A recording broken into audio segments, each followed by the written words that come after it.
కార్తీక మాస శివరాత్రి సందర్భంగా అయోధ్య నగర్ ఇందిరా ఎన్క్లేవ్ నందు బ్రహ్మశ్రీ పసుమర్తి కామేశ్వర శర్మ ఆశీస్సులతో దివి మధుసూదనాచార్యులు ఆధ్వర్యంలో సహస్ర దీపోత్సవం అంగరంగ వైభవంగా జరిగింది. ఈ కార్యక్రమంలో 32వ division corporator Channagiri Rammohan, apartments దీపోత్సవం convener M N V D M Prasad, president Ramakrishna, secretary Sarathchandra, Sambasivaraju, Eswara Prasad, committee సభ్యులు మరియు రాజ్యలక్ష్మి ఆధ్వర్యంలో మహిళలు పెద్ద ఎత్తున పాల్గొన్నారు. ఈ సందర్భంగా శరత్చంద్ర మాట్లాడుతూ కార్యక్రమం 179 గృహాల సముదాయమైన ఇందిరా ఎన్క్లేవ్ నందు గత 22 సంవత్సరాలుగా కార్తీక మాస శివరాత్రి రోజున దీపం జ్యోతి పరబ్రహ్మ అనే నానుడిని అనుసరించి దీపోత్సవాన్ని నిర్వహిస్తున్నామని, ఆధ్యాత్మికతతో కూడిన ఈ కార్యక్రమంలో అపార్ట్మెంట్ నివాసితులందరూ ఎంతో భక్తి శ్రద్ధలతో హాజరయ్యారని చెప్పారు.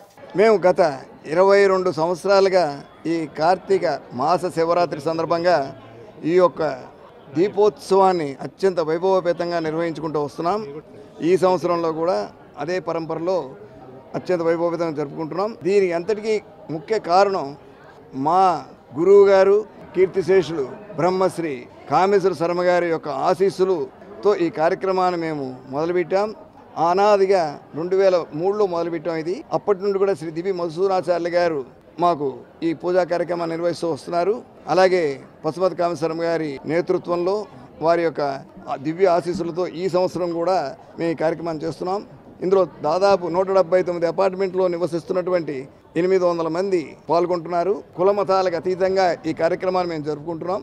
ఒక ఐక్యత, అలాగే ఆర్థికంగా ఉన్నతంగా ఉండడానికి ఇలాంటి పూజలు, ఆధ్యాత్మిక కార్యక్రమాలు మనకి ఎంతో ఉపయోగపడతాయని నేను భావిస్తూ ఈరోజు మాకు ముఖ్య అతిథిగా ఇద్దరు వచ్చారండి. ఒకరు 32వ డివిజన్ కార్పొరేటర్ శ్రీ చన్నగిరి రామ్మోహన్ రావు గారు, మరొకరు దంతులూరి తిరుపతి రాజు గారు, ప్రముఖ యోగా గురువు గారు. వీరిద్దరు కూడా ఇక్కడ రావడం మా అందరికీ ఎంతో సంతోషదాయకం. Thank you very much. Karthika మాసాన్ని పురస్కరించుకుని ఈరోజు కార్తీక మాసంలో వచ్చే మాస శివరాత్రి సందర్భంగా ఈరోజు దీపోత్సవం ఇక్కడ ఇందిరా ఎన్క్లేవ్ అపార్ట్మెంట్ వాళ్ళు చేయడం జరుగుతుంది. వీళ్ళు గత 22 సంవత్సరాలుగా ఇలాగే చేస్తున్నారు. ఒక 5-10 అపార్ట్మెంట్ ఉన్న వాళ్ళకి ఐక్యత ఉండదు. అటువంటిది 179 మంది అపార్ట్మెంట్ వాసులు ఇక్కడ ఉన్నా సరే ఎంతో ఐక్యతతో, భక్తి శ్రద్ధలతో వినాయక చవితి కానీ, దసరా కానీ, ఏ ఉత్సవం, మన దైవ ఉత్సవాలు ఏది జరిగినా సరే ఎంతో అద్భుతంగా అందరికీ ఆదర్శంగా ఉండేటట్టు వీళ్ళు చేస్తున్నారు. ఇక ముందు కూడా ఇలాగే ఇటువంటి కార్యక్రమాలు ఎన్నో చేయాలని చెప్పని నేను మనస్ఫూర్తిగా కోరుకుంటూ ఆ ప్రెసిడెంట్, సెక్రటరీకి నేను మనస్ఫూర్తిగా అభినందనలు తెలియజేస్తున్నాను. అలాగే ఇందాక మన శరత్చంద్ర గారు చెప్పారు, రేపటి నుంచి తడి చెత్త, పొడి చెత్త విడివిడిగా చేసి మన కార్పొరేషన్ సిబ్బందికి ఇవ్వాలని చెప్పని ఆయన తెలియజేశారు. నేను కూడా మన మీడియా ముఖంగా కూడా ఇదే విషయం మొత్తం మన డివిజన్ ప్రజలందరికీ తెలియజేయడం జరుగుతుంది. గత 23 సంవత్సరాల నుంచి కూడా ఇటువంటి భగవత్ కార్యక్రమాలు ఎన్నో గొప్పగా చేస్తున్నామండి. స్వర్గశ్రీ కామేశ్వర శర్మ ఆశీస్సులతో మేమందరం వారి ఆశీస్సులు వారు చెప్పిన విధంగానే ప్రతి పండగ అట్లాగే దీపోత్సవాన్ని ఎంతో గొప్పగా చేస్తున్నామండి.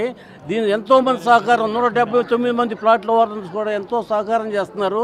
నిజంగా ముఖ్యంగా మహిళా సోదరిమణులు వారు చేసిన శ్రమ ఇంత కాదు. ఈ మొత్తం దీపోత్సవం గీసింది కూడా అంతా మహిళా సోదరిమణులేనండి. పూజా అలంకరణ అంతా కూడా మహిళా సోదరుమణులు చేశారు. ఎంతో గొప్పగా చేశారు. వాళ్ళు చేసిన సేవ భగవంతుడు కంపల్సరీ వారికి ఎంతో ఆయురాగ్యం ఇవ్వాలని మనసారా కోరుకుంటున్నాను. అలాగనే మేము కుటుంబ సభ్యులందరూ కూడా ఒకే ఐకమత్యంగా ఉండి కుల మతాలకు అతీతంగా ఈ కార్యక్రమం చేస్తున్నామండి. అందరూ సహకరిస్తారు. మాకు కూడా అందుమూలన మేము అందరూ చేయగలుగుతున్నామండి. ప్రతి ఒక్కరు కూడా ఐకమత్యంగా ఉండి అందరూ సహాయం చేస్తూ అందరూ మంచిగా ఉండాలి, అందులో మనం ఉండాలని మనసారా కోరుకోవాలని, ప్రతి ఒక్కరికి భగవంతుడు ఆశీస్సులు ఇవ్వాలని. ఓం నమః శివాయ, హర హర మహాదేవ, శంభో శంకర. ఎల్లో మీడియాపై మాజీ మంత్రి పేర్ని నాని ఆగ్రహం వ్యక్తం చేశారు. టీడీపీ మాజీ ఏవీఎస్పీ సతీష్ కుమార్ మరణంపై ఇష్టం వచ్చినట్లు వార్తా కథనాలని ప్రసారం చేస్తోందని ధ్వజమెత్తారు. 2 ఏళ్లుగా రాష్ట్రంలో చంద్రబాబు ఆటవిక పాలన కొనసాగుతుందని విమర్శించారు. వైసీపీ నేతలపై దాడులు, దౌర్జన్యాలు పెరిగిపోతున్నాయన్నారు. టీటీడీ మాజీ ఏవీఎస్ ఈవో చనిపోతే ఆయన ఇంటిని పోలీసులే జల్లెడపట్టారు. కనీసం సానుభూతి కూడా చూపించలేదన్నారు. సతీష్ కుమార్ పై ఎల్లో మీడియా ఇష్టం వచ్చినట్లు ప్రచారం చేస్తోందని మండిపడ్డారు. సతీష్ కుమార్ అసలు హత్య అని తెలుసుకునే లోపే ఇల్లంతా జల్లెడ పట్టారని, సతీష్ కుమార్ భార్య ఫోన్ కూడా లాక్కున్నారని, ఆ ఫోన్ ఎక్కడుందో ఇప్పటి వరకు తెలియదని, సతీష్ కుమార్ కాల్ డేటా ఎక్కడాని ప్రశ్నించారన్నారు. కారుమూరి వెంకటరెడ్డి అనేటువంటి ఒక కార్యకర్త, వైఎస్ఆర్ కాంగ్రెస్ పార్టీ కార్యకర్త యొక్క ఇంటికి ఉదయం సూర్యుడితో పాటుగానే పోలీసులు తలుపు తడతారు. అక్కడి నుంచి కనీసం వెంకటరెడ్డి, కారుమూరి వెంకటరెడ్డి అనేటువంటి వైఎస్ఆర్ కాంగ్రెస్ పార్టీ గొంతుగా జీవిస్తున్నటువంటి అతను ఇంట్లో భార్యకి ఎందుకో ఏమో చెప్పరు, దౌర్జన్యానికి దిగినట్టుగా మఫ్టీలో వెళ్ళారని వారి శ్రీమతి గారు చెప్తున్నారు. చంద్రబాబు పంపించినటువంటి కిరాయి గూండాలేమో అని భయపడ్డామని చెప్పని వారు చెప్తున్నారు. ఇంట్లో జొరబడతారు, బెడ్రూమ్లో జొరబడతారు.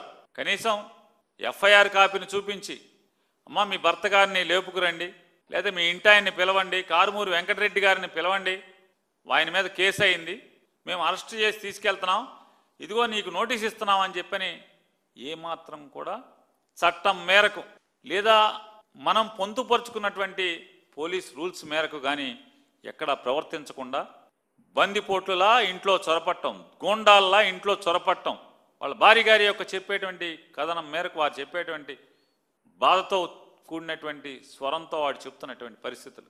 కనీసం ఏ నేరం మీద తన భర్తని తీసుకెళ్తున్నారో, ఈడ్చుకెళ్తున్నారో చెప్పే సంస్కారం, సంస్కృతి, బాధ్యత లేకుండా మరి తాడిపత్రి పోలీసులుగా చెప్పబడుతున్నటువంటి వ్యక్తులు ప్రవర్తించడం, నిజంగా వారు తాడిపత్రి పోలీసులే అయితే ఆ రకంగా వారు ప్రవర్తించటం అంటే ప్రజాస్వామ్యంలో ఒక రాజ్యం తరపున పనిచేస్తున్నటువంటి లేదా ప్రజల తరపున పనిచేస్తున్నటువంటి పోలీసు అధికారులు ప్రజలు ఏర్పరచుకున్నటువంటి చట్టం మేరకు కాకుండా పాలకుల యొక్క అభీష్టం మేరకు, వాళ్ళ సంతృప్తి మేరకు ఉద్యోగాలు చేయటం ఎంతవరకు ధర్మం అని వాళ్ళ కుటుంబం ప్రశ్నిస్తుంది.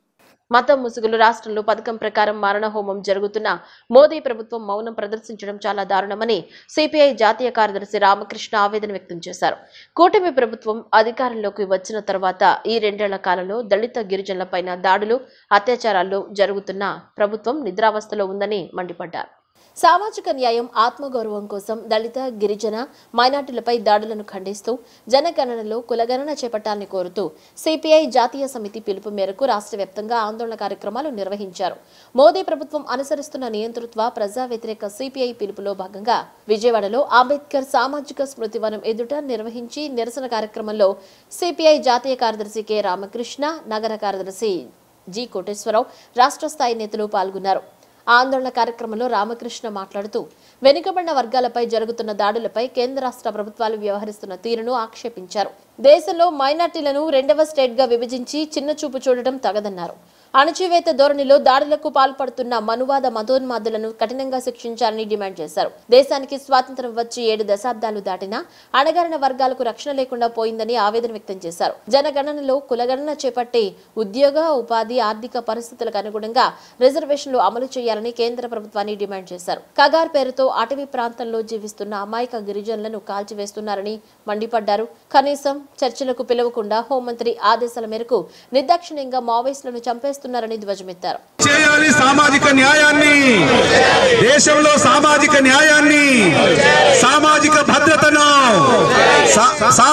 భద్రతను విభిన్న కులాలకి, ప్రాంతాలకి, మతాలకి నిలయమైనటువంటి మన భారతదేశంలో ఈ సున్నితమైనటువంటి భారతదేశాన్ని కాపాడుకునేందుకు దాదాపు 75 సంవత్సరాల క్రితం డాక్టర్ బాబాసాహెబ్ అంబేద్కర్ గారి ఆధ్వర్యంలో ఒక రాజ్యాంగాన్ని ప్రపంచం మొత్తం గర్వించే పద్ధతుల్లో ఒక మంచి రాజ్యాంగాన్ని రచించుకోవడం, దాన్ని అమల్లో తీసుకురావడం అనేది జరిగింది. కానీ ఆ రాజ్యాంగం యొక్క స్ఫూర్తిని దెబ్బతీసే విధంగా సామాజిక న్యాయం లేకుండా, అలానే ఇవాళ పేద వర్గాలకి ఆత్మగౌరవం అనేది లేకుండా పోయినటువంటి పరిస్థితుల్లో ముఖ్యంగా చెప్పాలంటే దళిత, గిరిజన, వెనుకబడిన మహిళలు, మైనారిటీలపైన దాడులు జరుగుతున్నటువంటి క్రమంలో ముఖ్యంగా చెప్పాలంటే కులగణనలో జనగణనలో కులగణన చేపట్టాలని ప్రధానంగా డిమాండ్ చేస్తూ భారత కమ్యూనిస్టు పార్టీ దేశవ్యాప్తంగా ఇవాళ ఆందోళన చేపట్టినటువంటి కార్యక్రమంలో ఇవాళ విజయవాడ నగరంలో, రాష్ట్ర రాజధాని అయినటువంటి విజయవాడ నగరంలో పెద్ద ఎత్తున ఆందోళన, నిరసన కార్యక్రమాన్ని చేపట్టడం అనేది జరిగింది.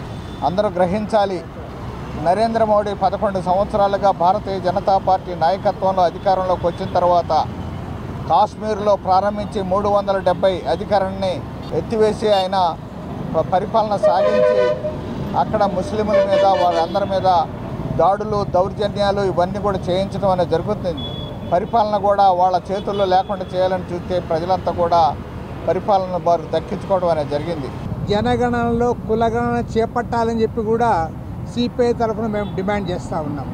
ఎందుకంటే ఇవాళ జనగణనలో కులగణన చేపట్టడం ద్వారా ఏ వర్గాల ఆర్థిక పరిస్థితులు ఏ రకంగా ఉన్నాయి, వాళ్ళ సామాజిక పరిస్థితులు ఏంటి, వారి ఉద్యోగాలు ఉపాధి పరిస్థితులు ఏమిటి, వారి ఆర్థిక పరిస్థితులు ఏమిటి అనే విషయాలు కూడా వెలుగులోకి రావడానికి అవకాశం ఉంది. దానికోసం ఇవాళ జనగణనలో కులగణన చేపట్టాలని డిమాండ్ చేస్తూ ఉన్నాం.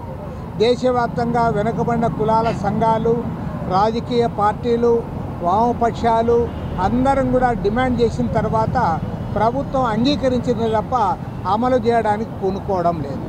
కాబట్టి వాళ్ళ స్పష్టంగా ప్రభుత్వాన్ని డిమాండ్ చేస్తూ ఉన్నాం. ఈరోజు 78 సంవత్సరాల స్వాతంత్రం తర్వాత కూడా అణగారిన వర్గాల ప్రజలకు ఈ దేశంలో రక్షణ లేకుండా పోయింది. మహిళల మానలపైన మానభంగాలు ఆపడంలో కూడా ఈ ప్రభుత్వాలు ఫెయిల్ అయినాయి. కాబట్టి వాళ్ళ స్పష్టంగా చెప్తా ఉన్నాం, దళితులకు అందరికి కూడా వారికి రక్షణ కల్పించాలని కోరుతా ఉన్నాం.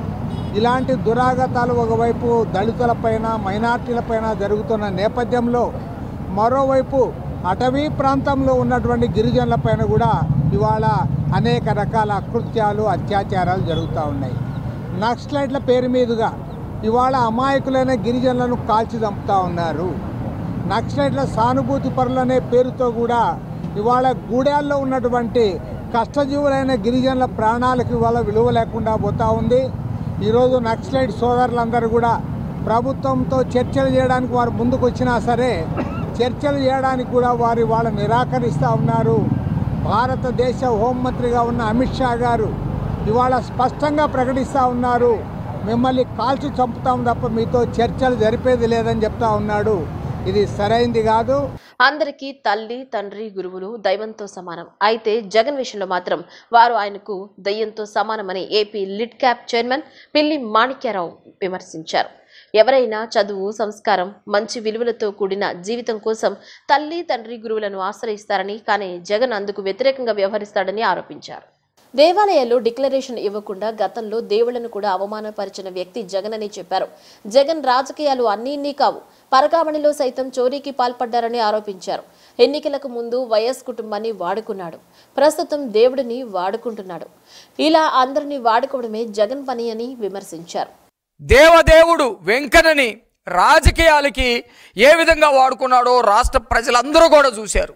మొత్తం కల్తీ ప్రసాదం, అన్న ప్రసాదంలో కల్తీ, దేవదేవుడికి వేసేటువంటి డెకరేషన్లో వివాదాలు, నెయ్యి కల్తీ, మొత్తం కూడా కల్తీగా దేవదేవుడిని అవమానపరచడం ద్వారా ఒక అశాంతిని సమాజంలో రేపి రాజకీయాలకి వాడాలనుకున్నాడు. దేవదేవుడు ఊరుకోడు. వెంకటేశ్వర స్వామి చాలా పవర్ఫుల్ దేవుడు. అనేక కోట్లాది మందికి ఆయన ఆరాధ్య దైవం. ప్రాణాలు కూడా ఇచ్చేవాళ్ళు ఉన్నారు. కానీ ఆయన పేరు మీద ఈరోజు జగన్మోహన్ రెడ్డి రాజకీయాలు చూస్తూ ఉంటే చాలా ఆవేదన కలుగుతూ ఉంది. ముఖ్యంగా పరకాయమనికి సంబంధించినటువంటి విషయంలో నేను ఇందాకనే చెప్పాను, రాజకీయాల కోసం కుటుంబాన్ని ఏ విధంగా వాడుకున్నాడో ఈరోజు రాజకీయాల కోసం దేవుణ్ణి కూడా అదే విధంగా వాడుకునేటువంటి పరిస్థితి కనపడతా ఉంది. సతీష్ కుమార్ అత్యంత దారుణ హత్యకు గురైపోయాడు. ఎవరు చంపారు? ఎవరికి చంపాల్సిన అవసరం ఉంది? చంపి ఇది హత్య కాదు ఆత్మహత్య అని చెప్పాల్సినటువంటి అవసరం ఎవరికి ఉంది? చాలా స్పష్టంగా మీరు కనుక చూస్తే సతీష్ కుమార్ అనే అతను చనిపోయాడు అనే వార్త ఈ రాష్ట్రంలో ఉన్నటువంటి ప్రజలకు కానీ లేకపోతే టీవీలు పేపర్లు చూసేటువంటి వాళ్ళకు కానీ సమాచారం అందింది సుమారు 11 గంటలప్పుడు. ఆ రోజున 11 గంటలప్పుడు అందరికీ తెలిసినటువంటి వార్త. కానీ సతీష్ కుమార్ చనిపోయినటువంటి టైము అంటే ఏ టైం అనేది ఇంకా ఎంక్వైరీ జరుగుతూ ఉంది. అక్కడ పలానా ట్రైన్లో ప్రయాణం చేస్తూ ఉన్నాడు కాబట్టి అక్కడ కోమలి స్టేషన్కి ఆ ట్రైను 2:30 టైము అర్ధరాత్రి ఆ టైంలో వస్తుంది కాబట్టి బాడీ ఆ కోమలి రైల్వే స్టేషన్లో ఉంది కాబట్టి ఆ 2:30 అప్పుడు చనిపోయి ఉండవచ్చు అని భావిస్తూ ఉన్నారు. అది ఒక వెర్షను. నేనేమంటా ఉన్నానంటే 11 గంటలప్పుడు సమాజానికి తెలిస్తే ఖచ్చితంగా వైసీపీకి సంబంధించినటువంటి అఫీషియల్ ట్విట్టర్లో 1 గంటకే సతీష్ కుమార్ ఆత్మహత్య చేసుకున్నాడు. పరకామణి కేసులో కీలక వ్యక్తి సతీష్ కుమార్ ఆత్మహత్య. ఎవరు చెప్పారండి? వీళ్ళకి ఆత్మహత్య అని ఎవరు చెప్పారు? ఈ అఫీషియల్ ట్విట్టర్ ని నడిపేది ఎవరు? జగన్మోహన్ రెడ్డి. జగన్మోహన్ రెడ్డి ఆదేశాలు లేకుండా అఫీషియల్ ట్విట్టర్ పేజీలో ఎవరు కూడా పోస్ట్ పెట్టరు. వీళ్ళు 11 గంటల 10 నిమిషాల ప్రాంతంలో సతీష్ కుమార్ ఆత్మహత్య అని చెప్పేసి 1 గంట ప్రాంతంలో సతీష్ కుమార్ ఆత్మహత్య అని చెప్పేసి ట్విట్టర్ పేజీలో పెట్టారు. వీళ్ళకి ఎవరు చెప్పారు? విశాఖ స్టీల్ ప్లాంట్ పై సీఎం చంద్రబాబు చేసినవి అనుచిత వ్యాఖ్యలేనని మాజీ మంత్రి విడుదల రజనీ ధ్వజమెత్తారు. విశాఖ ఉక్కును తెల్ల ఏనుగుతో పోల్చుతారా అంటూ మండిపడ్డారు.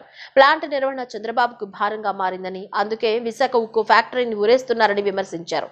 చంద్రబాబు మైండ్ సెట్ ఎప్పుడు ప్రైవేటీకరణ అనే విషయం మరోసారి రుజువైందన్నారు. పేదరిక నిర్మూలన కాదు, పేదలనే నిర్మూలించాలన్నట్టుగా చంద్రబాబు ఆలోచనలు ఉంటాయని విమర్శించారు. విశాఖ ఉక్కు ఆంధ్రుల హక్కు అనే నినాదం మన జాతి నినాదం, ఆంధ్రుల యొక్క ఊపిరి. 32 మంది ప్రాణత్యాగాలు చేసి సాధించుకున్నటువంటి ఈ విశాఖ స్టీల్ ప్లాంట్ని మరి ఈ రోజున ఒక ముఖ్యమంత్రి హోదాలో చంద్రబాబు నాయుడు గారు వైట్ ఎలిఫెంట్తో కంపేర్ చేసి ఎంత చిన్న చూపుతో మాట్లాడాడనేది దుర్మార్గమని తెలియజేస్తున్నా. నేను అడుగుతా ఉన్నాను చంద్రబాబు నాయుడు గారిని, అసలు వైట్ ఎలిఫెంట్ అంటే ఏంటి చంద్రబాబు నాయుడు గారు అని కాస్త చెప్పండి.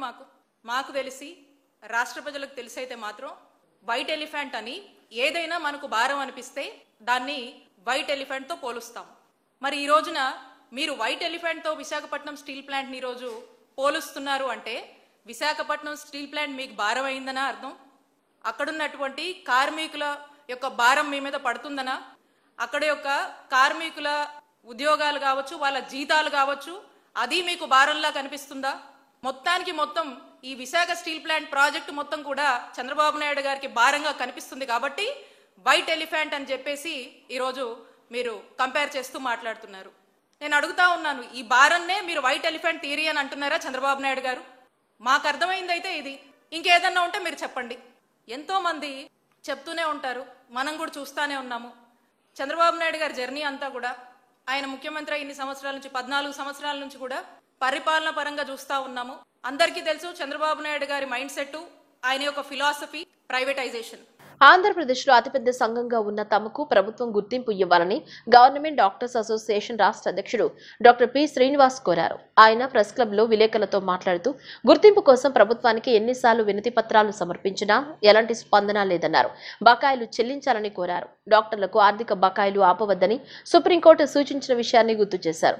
1800 మంది వరకు తమ సంఘంలో సభ్యులుగా ఉన్నారని తెలిపారు. మేము జీడీఏఏపీ అనేటువంటి ప్రభుత్వ వైద్యుల సంఘానికి సంబంధించిన వచ్చాం. మా సంఘం 2017లో స్థాపించబడింది.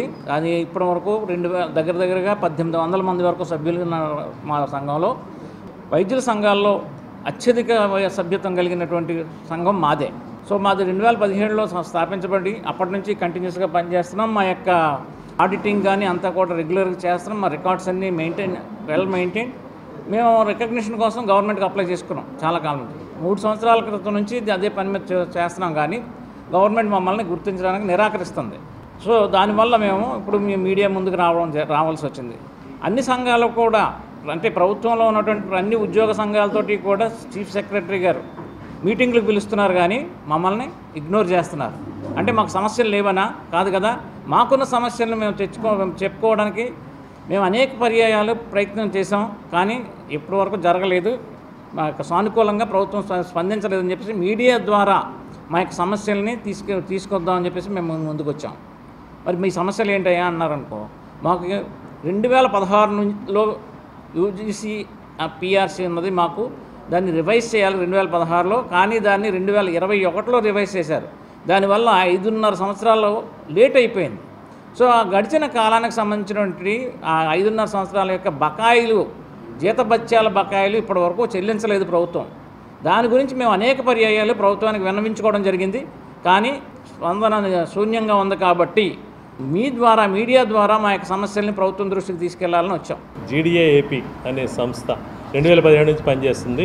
దానిలో నేను సెక్రటరీగా ఉన్నాను గుంటూరు మెడికల్ కాలేజ్కి. మాకు 2006లో యూజీసీ స్కేల్స్ ఇచ్చారండి. అప్పటి నుంచి 2009లో అమలు చేసినా కూడా బకాయిలతో సహా ఇచ్చారు. 2016లో మళ్ళీ పీఆర్సీ రావాల్సి ఉంది. యూజీసీ లెక్చరర్స్తో ఎప్పుడైతే వాళ్ళకి పీఆర్సీ వస్తుందో మాకు కూడా ఇవ్వాల్సి ఉంది. కానీ 2016లో ఇవ్వకుండా 2021 మార్చిలో ఇవ్వడం వల్ల మేము నష్టపోయాం. ఇప్పుడు 2026 వస్తుంది, మళ్ళీ ఇంకొక రివిజన్ వస్తుందండి. 10 ఏళ్ళకి మాత్రమే మాకు రివిజన్ వస్తుంది. అదే స్టేట్ గవర్నమెంట్ ఉద్యోగులకు 5 సంవత్సరాలకు ఒకసారి వస్తుంది. అది పీఆర్సీ లేట్ అయితే కనుక ఇంటరిమ్ రిలీఫ్ మధ్యంతర బకాయి కూడా ఇస్తారు. మాకు ఆ ఇంటరిమ్ రిలీఫ్ అనేది కూడా ఇవ్వకుండా 10 సంవత్సరాలు ఆపారు, లేట్ అయిపోయింది. మాకు రావాల్సిన 5 సంవత్సరాల బకాయిలు 2016 జనవరి 1 నుంచి 2021 మార్చి వరకు రావాల్సిన బకాయిలను ఇప్పించవలసిందిగా ప్రభుత్వానికి మీడియా మిత్రుల ద్వారా మనవి చేస్తున్నాం. ఉత్తరాంధ్రలో మూతపడ్డ 5 సహకార చక్కెర ఫ్యాక్టరీలను ఆదుకోవాలని లోక్సత్తా రాష్ట్ర అధ్యక్షుడు వీశెట్టి బాబ్జీ సీఎం చంద్రబాబును కోరారు. ఈ మేరకు ముఖ్యమంత్రికి రాసిన బహిరంగ లేఖను బాబ్జీ విడుదల చేశారు.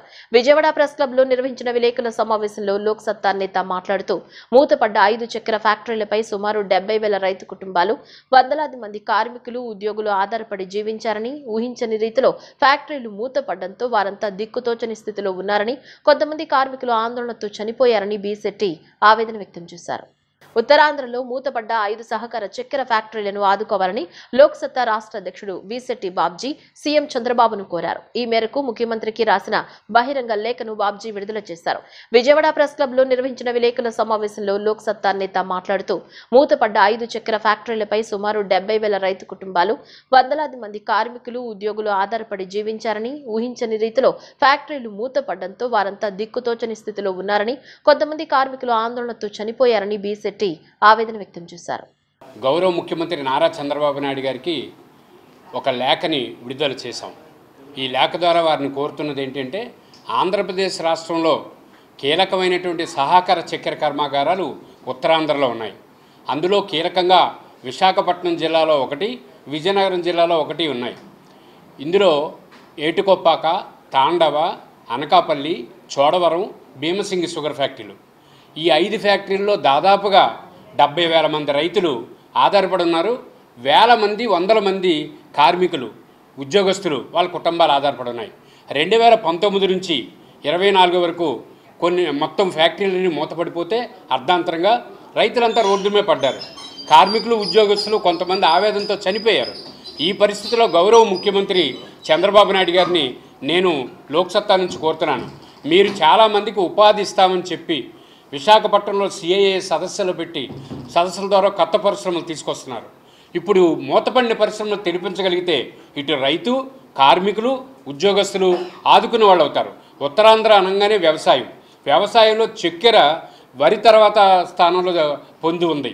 ఈ చక్కెర కర్మాగారాలు నిలబడితే బయట కానీ లోపల కానీ అనేక మందికి ఉపాధి కలుగుతుంది. ముఖ్యంగా షుగర్ ఫ్యాక్టరీలో పెద్దది ఉత్తరాంధ్రలో చోడవరం, అది కూడా ఈ సంవత్సరంలో మూతపడింది.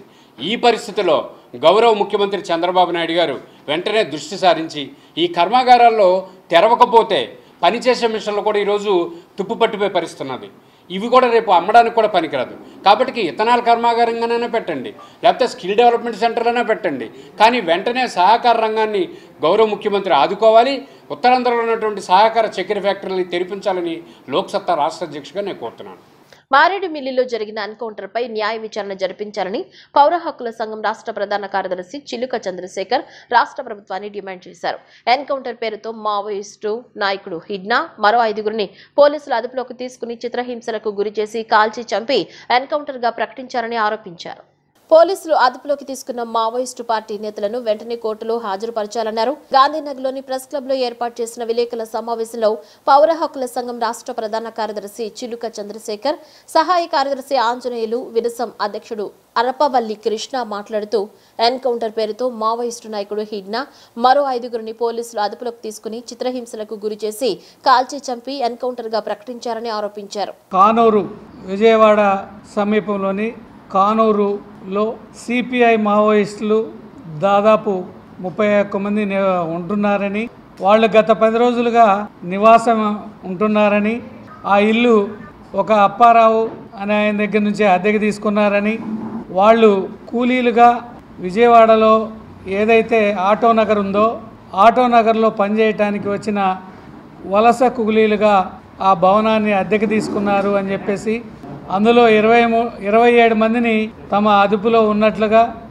మీడియాలో ఇంటెలిజెన్స్ సంబంధించినటువంటి చీఫ్ లడ్డా అనే ఆఫీసరు ప్రెస్ మీట్లో వీటిలో మాట్లాడటం జరిగింది. హిడ్మా అనే ఆయనని మారేడుమిల్లి ప్రాంతంలో అడవుల్లో ఎన్కౌంటర్లో చనిపోయాడు అనే కథనం కూడా టీవీల్లో వస్తూ ఉంది. ముఖ్యంగా 27 మందిని ఎవరిని అదుపులో తీసుకున్నారు కానూరు దగ్గర అనంటే హిడ్మాకి సంబంధించినటువంటి టీం మెంబర్సు, అతని సెక్యూరిటీ ఎవరైతే ఉన్నారో CPI Maoist central committee member అయినటువంటి హిడ్మాకి సంబంధించినటువంటి సెక్యూరిటీ వాళ్ళు ప్రధానంగా ఉన్నారు అని చెప్పేసి, అట్లనే ఒక 9 మంది వరకు కూడా మావోయిస్ట్ పార్టీ సెంట్రల్ కార్యదర్శి దేవ్జీకి సంబంధించినటువంటి సెక్యూరిటీ ఫోర్స్ కూడా ఒక 9 మంది ఉన్నారు అని చెప్పేసి ఈ పోలీస్ ఆఫీసర్ యొక్క లడ్డా యొక్క కథనం. మోడీ గారి సెక్యూరిటీ విజయవాడలో ఉంటే ఢిల్లీలో మోడీ గారు ఉంటారా? అట్లనే ఎవరైతే ముఖ్యమంత్రి బాబు గారి సెక్యూరిటీ విజయవాడలో ఉంటే ఖచ్చితంగా ఉండడు. అది మనందరికీ తెలిసిన సత్యం. మరి హిడ్మాకి సంబంధించినటువంటి సెక్యూరిటీ పర్సన్స్ ఎవరైతే ఉన్నారో వాళ్ళు కానూరులో అరెస్ట్ కాబడితే హిడ్మా మారేడుమిల్లిలో ఎట్లా ఎన్కౌంటర్ అయ్యాడు? వాళ్ళ కథనం ప్రకారమే గత 10 రోజులుగా పక్కా సమాచారం మాకు ఉంది అని చెప్పేసి సిపిఐ మావోయిస్టులు ఎవరైతే కానూరులో షెల్టర్ తీసుకుంటున్నారని, షెల్టర్ జోన్గా ఉపయోగిస్తున్నారని చెప్పేసి చెప్పారో వాళ్ళని అబ్జర్వ్ చేస్తూ హిడ్మాని 6 గంటలకల్లా మారేడుమిల్లి ప్రాంతానికి తీసుకువెళ్ళి హిడ్మా ఆయన సహచరైనటువంటి రాజే మరో 4గురిని అక్కడికి తీసుకువెళ్ళి వాళ్ళు తీసుకువెళ్ళిన వాళ్ళని కాల్చి చంపారు. ఇది బూటకపు ఎన్కౌంటర్.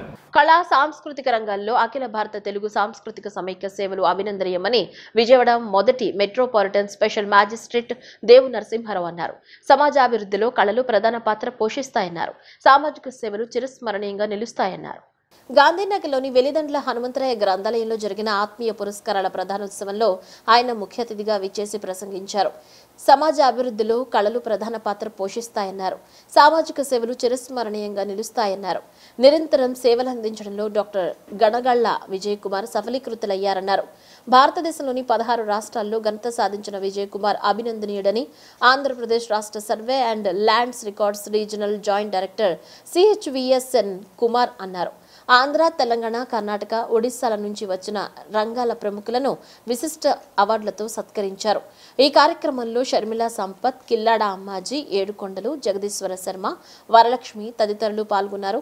సాంస్కృతిక ప్రదర్శన, సినీ సంగీత విభావరి ఆకట్టుకున్నాయి.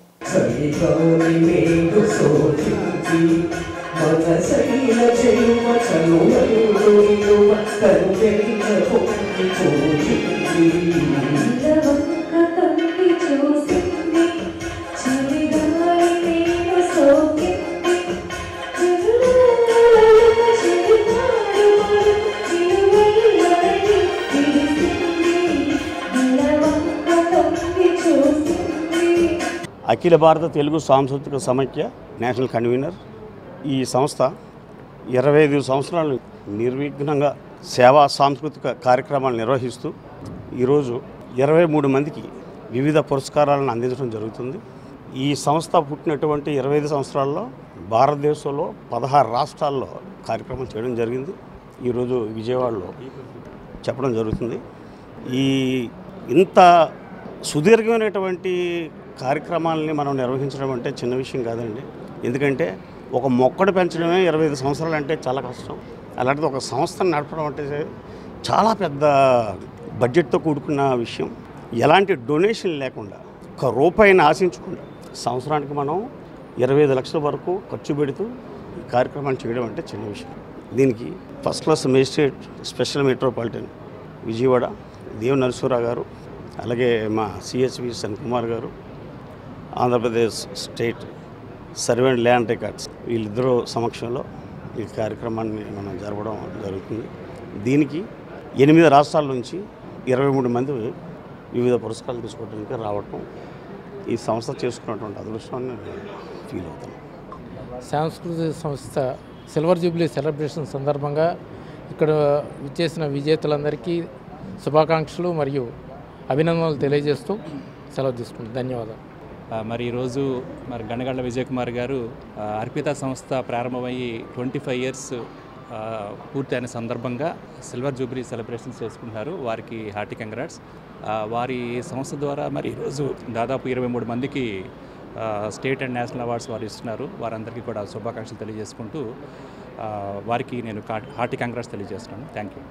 బులెటిన్ ముగించే ముందు హెడ్లైన్స్ మరోసారి.